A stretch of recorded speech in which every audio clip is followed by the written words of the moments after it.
Hi, Charles Moman from Seymour, Indiana. Well, Susie and I had a great time volunteering at the annual Runaway Camper Homecoming Rally recently in Summerville, Florida. And while we were there, I decided at the last minute to do a short little seminar about powering on-grid and off-grid with your runaway camper. So I'm going to kind of recreate that here. Thanks for watching. I really like to film my videos outside, but it's cold. We had nice weather when we got back from the rally, and but we haven't done much in the van. We still have some stuff we need to take out. But I have learned a lot about wiring from doing the modification on our second Runaway, our 2020 fiberglass Range Runner, and that information, especially the 12-volt wiring, really transferred well for me to do this job here. But this isn't about the Transit, it's about you and your Runaway. If you already have an Ecoflow or a Jackery, I don't think there's going to be anything new here for you, and that's what I told the people at the rally, but it's your choice to watch. Let's go inside. My hands are frozen. Well, welcome to our house. I really do prefer the sound out there. In here I get some room echo, but here we go. Most of what I'm going to say is Captain Obvious stuff. Just that's all there is to it. So I'm going to kind of run through some things. It may look like I'm going to get all technical here, but I really am not. Anything I talk about that's technical, you can find a million videos out there, including some of my videos that explain it. Well, as I began in my seminar, I asked people how many of you have an Ecoflow, and then I said how many of you use shore power. And I've done polls online on Facebook and on the Ford Transit page. Most people camp 75 to 100% with shore power. That's the average camper. And so most people, when they go camping, they plan on most all of the time, if not all the time, they're on shore power. And so that's your choice. If that's all you do is camp where you have shore power, where you can plug in, you don't need anything. You can stop watching the video right now because you have everything you need. You can run your air conditioner. You can run everything you need to run inside that camper. If you have a 12-volt fridge, you still don't really need one of these. Conceivably, it's possible because you can just run your 12-volt items with a converter like this. There's all kinds of brands. This is a Roy Powell. I've used a more expensive one, and I've had two of those die on me. So this is like 20, 25 bucks, I think. And so you plug this into your outlet, the power strip in your Runaway, and then you plug in your 12-volt plug that's like this. I've got it cut off. And so this wire is running to your 12-volt fridge. Then you can run any 12-volt item with this kind of thing. If you have more than one thing to run, you can get a splitter. So you have two of these where you can plug into. But anyway, if you have shore power, you can run everything that you can plug into that power strip, and if you have anything that's 12 volt, you can use that converter, which I'll mention more later. And so that means your problems are solved. Air conditioner, ceramic heater that runs 1800 watts, it doesn't make any difference. You should be fine. So that is one option. It's just you have shore power all the time. The other option is to have all-in-one batteries that people refer to as solar generators. I call them lithium all-in-ones, and I'll talk more about those. That's the main thing I'm going to talk about in this little video. And then your third choice would be having a full-blown solar system that has all the different components. But most people when they're traveling, they're on shore power most of the time, except if you're on a trip and say it's going to take 12 hours to get where you're going, or 8 hours, and so you just decide that first day I'm going to drive 4 or 6 hours, whatever it is, and you might stop at a truck stop, at a Love's or something, or you might stop at a Cracker Barrel. We've used Cracker Barrel a lot, and they're great. In some places, Cabela's. Walmart is possible, but more and more places, including here in Seymour, they now have signs saying you can't do any overnight camping. And so if you have that situation where you're overnight, you could still sleep in your camper if it's not too cold, not too hot, and just have some battery, battery powered lights, battery powered fans. We use it, they're made by Opolar off of Amazon, and we've got some lithium, they've got a lithium battery in them, and we run those fans, especially if we just stop in a rest area to take a nap. But you want to keep your food going. So unless you use an ice cooler, then you're okay, all right? But it's nice to be able to run more things. And so that's where you're likely going to want to be looking at getting one of these all-in-ones. I am prejudiced toward Ecoflow, not just because they gave me a bunch of them for my van build and I don't get a commission. This video is not monetized, so I have gotten some nice gear over the years, but I don't make any money from the companies through commissions or anything like that. But I like them because they recharge so fast. The others are fine too, the Jackery and the Blue Eddy, and then there's a bunch of off-brand ones that I'm not so sure I will trust, but you know, your mileage may vary. And so I want to talk a little bit about these solar generators, these all-in-ones, and so I'm going to move some things around here and we'll continue on. Okay, so I've already mentioned that if you're on shore power all the time, you are good, and I failed to mention that, for example, my IceCo VL60D, I can run it off shore power too, so I don't have to run it with this plugged into one of these or into a converter. I can actually just run from the outlet on the power strip. So, and that is if you keep it in your Runaway. And so the beauty of these batteries that people, sometimes they call them solar generators, I just call them lithium all-in-ones, is they've got everything in them. They've got DC power, they've got big batteries in here that can run a lot of stuff. These will last a long time. These two batteries here can do life cycles, what they call life cycle. That means running it down to 0 and then recharging it back up between 500 and 800 times. And after you get to that number, whether it's 500 or 800, where you have run it completely down and run it and charged it back up, think how many days that is, then it still will keep working at 80% of the capacity when you bought it new. Okay. Then there are the newer batteries, the new Ecoflow and others. They have lithium phosphate batteries, and they have 3,000 to 3,500 life cycles. And that means years and years and years of use. And just think about it. Most people don't camp every day. The majority of people are not full-timers. The majority of people do not camp off in the boonies and never plug in. You know, it's okay if they want to. I'm just saying that most don't do that. So I will probably never have to replace these. Probably never. Because we do some weekend trips here and there, and then we do camping at campgrounds. So I'm not using, when I'm at a campground, I do not use batteries at all. None. Just don't do it. So if I'm offshore power, like at a national park or staying somewhere at a Cracker Barrel or Cabela's or whatever, that's when I would be using these. So the number of life cycles I don't get all shook up about because they're just going to last for a long, long time.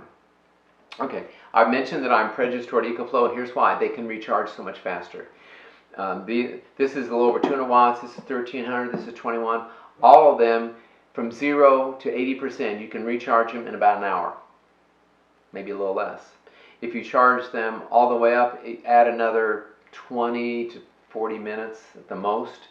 So in less than 2 hours, they can be charged up. Some of the other brands, I think even the Jackery still, they can take 2, 3, 4 hours to recharge. They are starting to catch up with Ecoflow on the recharging bit. They have all the normal outlets. This one's got, they both have 6 outlets here. They both have a cigarette plug where you're plugging it in right there. So that's for your 12-volt fridge if you're not on shore power, or if you've got a 12-volt heated mattress pad, we have one of those. Or if you're like me, I'm running a Max Air fan. In my van, I don't have to plug all those things into this. I have what's called a fuse block. Everything is wired to the fuse block, and then I plug one of these to that fuse block, and it feeds everything that goes out. Okay? So typically I'm traveling with 2 of these, either 2 1300s or 1300 and this Delta Max. I just gave away one of my 1300s because I just didn't need it all the time. So now these are the two that I have, plus this small river Ecoflow. So they recharge real fast. Speaking of recharging, if you from an outlet, I told you how long that would take. You can recharge batteries.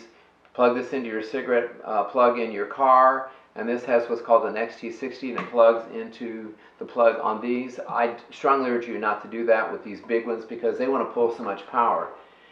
Here's proof. Look how thick this cable is, very thick. For my smaller Ecoflow, it's a much thinner cable, but these pull a lot. If you wired these directly to an alternator and went driving, you would burn your alternator up because it would pull more than it can produce. It would bad news. It also wouldn't be good for your battery either.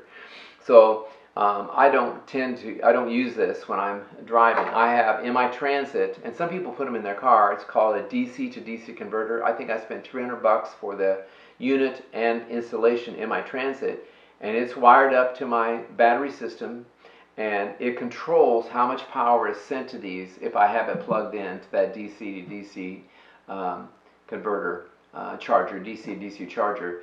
And so it safely charges these without burning up a battery or an alternator. And then the other option would be you plug this XT60 into here, and then plug this. This connects to wires that are coming from your solar panel. Okay, and I'll talk more about solar in a little bit. The thing about solar is you can have a 100-watt panel, 200-watt panel on top of your Runaway. You're never going to get that full amount. They are not 100% efficient, and I'll talk more about that later. So you've got those ways of charging. With these units, especially, I suggest that people don't get less than 1,000 watts. That's just what I think. Delta 1300 is great. I don't know how much longer they're going to be making this one. Here's the Delta Max 2100. And if I was telling someone what to buy, I'd probably tell you to buy a Delta 2. It's got more life cycles. It's a little less power than this, but it can easily run a small microwave like I've got in our Transit. I have a cheap microwave, 700 watts. I've got a Keurig Walmart knockoff. I forget how many watts it uses, but I can easily run that coffee pot and not use much juice. Just about anything else in puck lights and fans and all those kinds of things, I can run this easily. So that's what I say. I would suggest, and it's really handy having a small one like this, just to take outside of your vehicle, over a picnic table if you're running a laptop and you need to run stuff. So you got outlets, you got all the USB ports, the USB-A, the fast charge, and USB-C. So you're all set with that. So that's just a quick rundown about running these in your Runaway. Can run just about anything, but you certainly don't want to leave these outside. So that's why when I'm just going to switch over to solar here in a second and talk about charging via solar. Hi. So next what we do is, just kidding, I don't know anything about this, but I just wanted to say hi. Well, I wanted Susie to get on camera at least a little bit because a lot of you enjoyed meeting her. Well, let's finish this up real quick. I already filmed this once and I took too long, so I'm going to try to not gab so much. So we talked about how you can run your things inside your Runaway. If you're using battery, I didn't say this specifically, but if you are running off battery, you want everything you can inside your Runaway at night to run with 12 volt lights, though you could get battery ones, a fan, 12 volt fans, or you could have fans that have a battery in them. But as much as possible, you want to use 12 volt, because if you plug things in here that you can plug in at home and you plug in here a fan, you have to turn on what's called the inverter. And the inverter is changing the power from DC to AC, and it uses about 10%, 15% extra energy to accomplish that. So you'll get more efficient use if you run things 12 volt, either plugged in here or on USB ports or things like that on the front. Okay, and then briefly, this did run my air conditioner in my Range Runner. It could run it for 6 or 7 hours. So you can run an air conditioner if you're on you're going someplace and one night you're going to be at a Cracker Barrel or something and it's pretty warm. You could turn on your air conditioner as you go to sleep, and you could get maybe 6 or 7 hours out of it, or run it till midnight and then things are cooling down. You might use that strategy, but again, then you'll have to get it all recharged up one way or the other. Okay, that's real quickly talked about solar. I would strongly urge, if you're going to put panels on a Runaway, I know some people are really big on flexible finance, and I had some trouble with them. Personally, I would suggest putting rigid panels. I like the new Powell ones, but there are all kinds of brands, and they're pretty similar, you know. But solar panels, I wouldn't have less than 200. I've got 400 on my Transit, but 200 is would probably be fine for me. And so you have a cable on Ecoflow it's called XT60. Every battery is different. It plugs in there, and if I plug this into a panel right now, it's bright and sunny, this would turn on and it would start bringing in power. You're never going to get 100% of whatever your panel is rated. So if you've got a 200 watt panel, you know, on a really, really good day, you might get 175 for a few hours, if that. But it's all going to vary, the angle of the sun, time of the year, and blah, blah, blah, and all that, okay?